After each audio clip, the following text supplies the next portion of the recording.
One chance, one life, one take.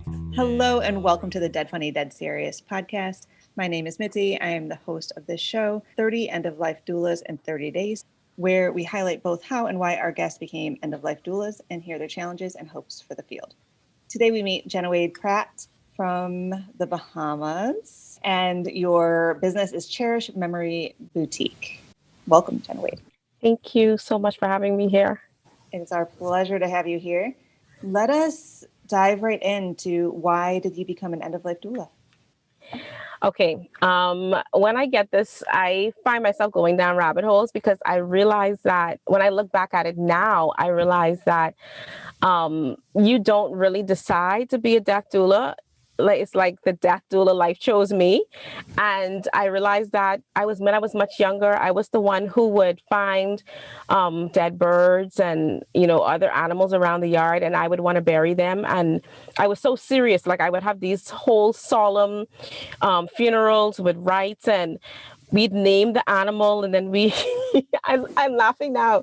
We'd name the animals, and then we would have a moment of silence, and then we would talk about what their life must have been like. And my grandmother's tree, she has this beautiful evergreen tree in the front of her yard, pretty much became a pet cemetery because of it.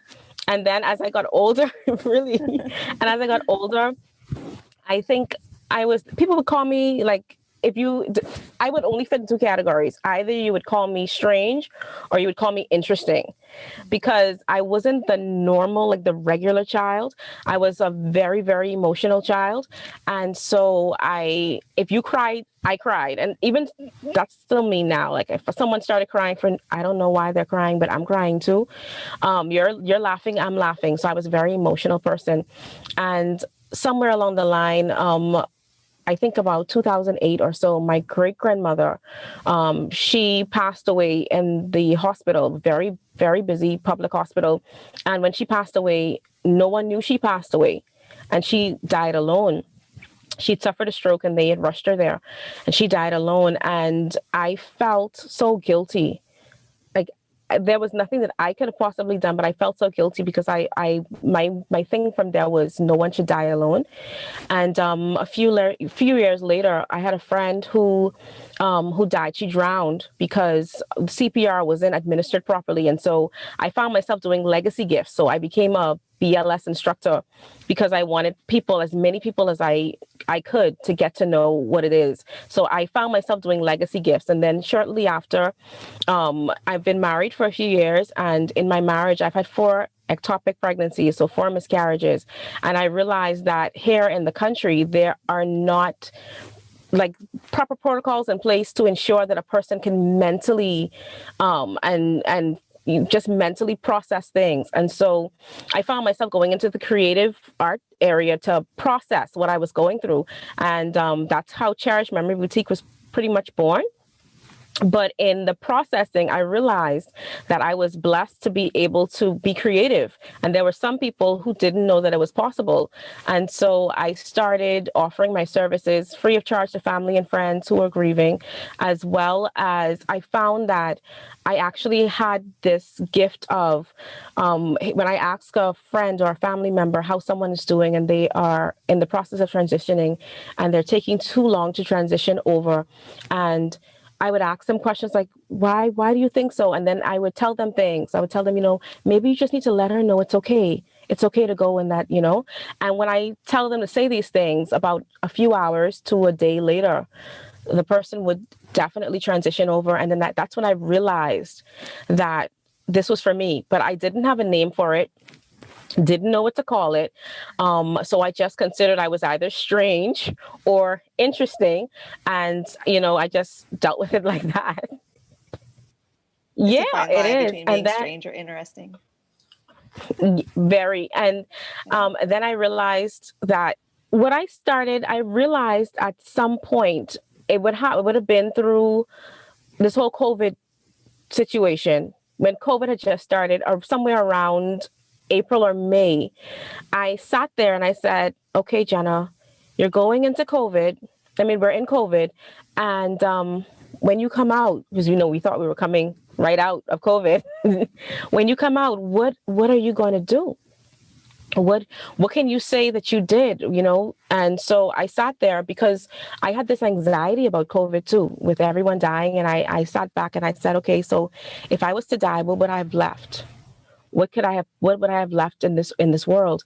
And I remember taking a leadership session, and on the first day of him talking, at the very top of my notebook, I wish I had brought my notebook for you to see it. The very top of my notebook, I literally wrote in big bold letters, "Focus on grief, Jenna," because that was the area that I had so much experience in. A few weeks later, I said, you know what? Maybe I should do what I told myself to do. And I started researching how I could help in that area. I looked at thanatology. I was interested in gerontology. And so I said, let's see what happens. I prayed about it. And then I started research. It was about 11, 12 o'clock. And in the evening, and I just said, let me just start looking. I was literally praying and looking. And I came across Alua Arthur's Going with Grace page. And I realized that she had an upcoming cohort. And so I said, hey, it's worth a try. If it's for me, then I'll be there. So I went ahead and I signed up. Panicking because I'm really going to do this. I am seriously going to do this. And then at the same time, because culture is so interesting, it's like these people are going to think that I'm dabbling in some sort of witchcraft, or they're going to think that, because when you say death doula here in the Bahamas, it's like, my husband calls me death's assistant. That's his inside joke. He's like, oh, you're death's assistant. And I'm like, you can't be telling people that when they ask you what I do. You can't say, oh, my wife's death's assistant. So here I have to say I am an end of life doula. And then when they ask me, but lately, just for kicks, when people ask me what I do, I say, oh, I'm a death doula. That's exactly the look. I like that. You're sassy. And it's interesting that your husband has that point of view, because it's kind of being death's assistant, but not in the witchcraft way, or not in the macabre way. Unless you want it to be, unless you're directly trying to do that for your niche, for your career. Right. But see, here, I can't do that because we are, okay, firstly, like I always tell people, the Bahamas is a Christian nation, first and foremost. Yes, we do have other religions, etc., but we were built on Christian principles. And because of that, you'd even hear people who are not Christian. You'd hear them as they're talking, they say, oh, thank God, or, you'll hear them quoting a biblical scripture just because it's so ingrained in us growing up. And so I have to be very careful when I say certain things here due to the fact that we still have those traditional values that we're holding on to. And so when I say things, I have to be very careful. When I say death doula, they look at me like, like, where's she really going with this? And so that has been a challenge in a way with regard to ensuring that when I present what I do and when I present the opportunity, I have to, a lot of the words that I would normally use comfortably among my end of life colleagues, I can't use there. So it's kind of liberating when I'm talking to my colleagues, but then when I get back to reality, I have to be very, very careful about how I say it, because over here, if you start asking someone if they have their will together, they think that you are preparing them for death. Like literally, like, why are you asking me if I have my will? What are the plans? So we are very interesting. And I love it for the challenge in that regard. But then sometimes it could get frustrating because I know that that's something now that I have to delve into before I can really offer the service.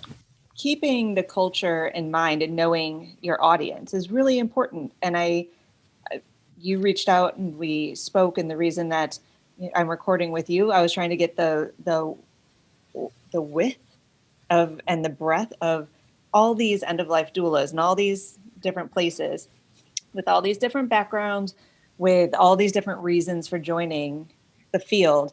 And you said you were the first or only end-of-life doula in the Bahamas. Is that correct? And I thought... Right. At this... Oh, sorry. Yeah. I thought it has to come with challenges and hope. right? To if you're the Right. first one doing it, I was like, oh, those challenges and hopes are going to be good. And I'm already hearing some of it. So there's a little bit of a challenge with the culture. What other challenges have you found? Another challenge that I'm realizing here when it comes to being a death doula in the Bahamas, the first one is explaining what it is. And you have some people who are very intrigued by it, which is exciting for me, because when I explain it, I have people who say, "Oh, yay! Where were you when I needed you?" But my challenges can range from just completely understanding what it is that I do, and I do it in a creative way, so it kind of lends to the hope for the challenge. But another challenge, I'm gonna see, because I'm a very hopeful person, and so whenever I think of a challenge, I automatically knock it out, and I'm like, nah, that's not a challenge because I want to do this. So another challenge would really be reaching the breadth and the whole scope, reaching everyone in the country, because we are 700 islands, 300 keys, about 17 islands inhabited, and so being able to, in this time of COVID, being able to travel back and forth is one challenge, because you're traveling inter-island. And then also, like I said, getting the information out there that this is a service that's possible, as well as just trying to keep a steady focus on what I'm doing. But because I'm the only person here, I actually can go into so many different tangents. And I'm a creative, and creatives don't keep still. And when I find, when I hit a roadblock with something, I'm like, oh, okay, I'll come back to that particular aspect of it. And let me go on this aspect of it. And there are so many aspects that are completely untouched. And so sometimes I feel like I'm a spinning top, because I want to deal with all the areas at one time, and it's impossible. That is the curse of the creative person, isn't it? So many spinning tops. So you touched on the fact that there are 700 islands. I did not know that. 17 inhabited islands. And if you were the first in this field to be doing the work, why is that? Okay. With the islands, the history is such a beautiful history when it comes to how we care for our dead, especially on what we call the family of islands. So we consider all of our islands a family of islands. You'd also have persons say out islands, because it's outside of certain scopes. Okay, so I'm the first completely labeled, titled end of life doula, and I'm the only one here in the country that's titled end of life doula. However, they've been doing it for so long without a title. It was just something that they did. It was a part of life. It was tradition. And so in the family of islands, there was a lot of situations and opportunities where there were no doctors. Sometimes the doctors would literally travel from island to island. So doctors would stay on one island for maybe a year or 2 years, and then they would travel to another island for a year or 2 years. And so Bahamian people are very resilient and very innovative. And so what they did, whenever you come over, because you're definitely coming over, I'm going to introduce you to bush medicine.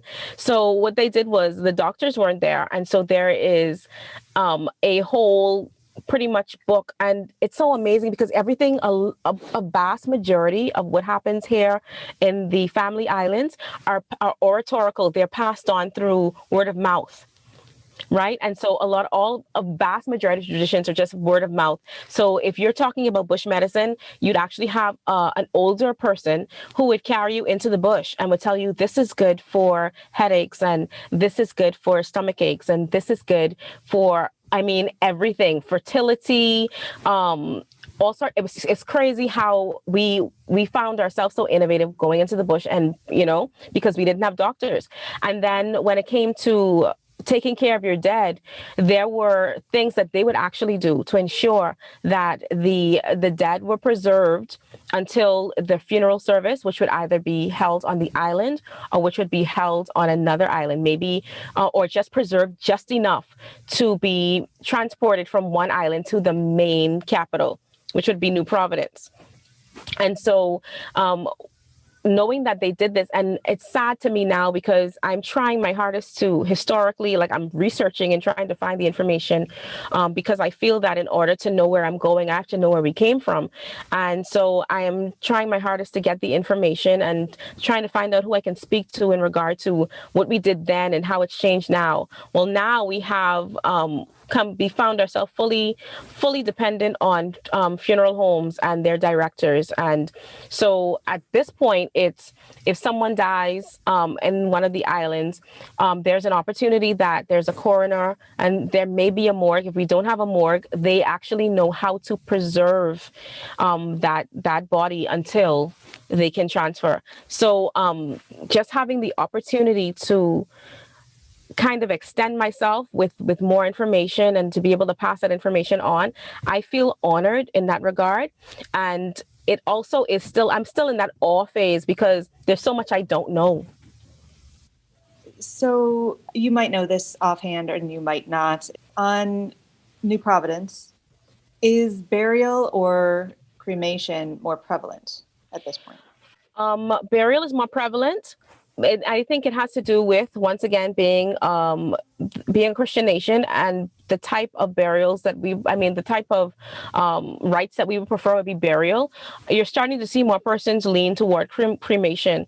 And so those are actually the only two options right now, which would be burial and cremation. And this goes back to me spinning like a top because I'm looking for the opportunity to somehow introduce the natural burying, the natural burial opportunities. And hopefully we can look forward to seeing that maybe in another 5 years or so, but we rely so heavily on burial and cremation at this time. And so when we're making plans for death, if you are making plans for death, you would actually only have those two options right at this time.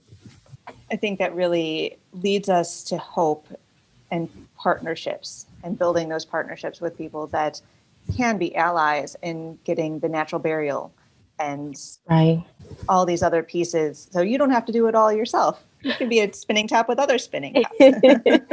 And I'm looking forward to that. I'm looking forward to actually being able to connect some sort of co-op that just connects, a collaborative effect where we have even just starting with the funeral homes and the funeral directors and then connecting with them as a doula and then having persons who are in these other areas. It would be so amazing if we can get to that point and knowing that we'd have so many different options and so many voices added to it.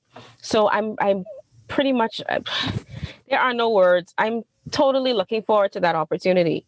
I love what you're doing in the islands and bringing it back and learning the history is so beautiful. Thank you. It's a continuation of the history. Right. With a little, everyone did it themselves and then they didn't quite do that. And then you're bringing it back to them. Right. Wonderful. So because you're so hopeful, what are the rest of your hopes? So having this collaboration and doing this work, what other major hopes do you have for the field of end-of-life doulas and for your business in general? Okay.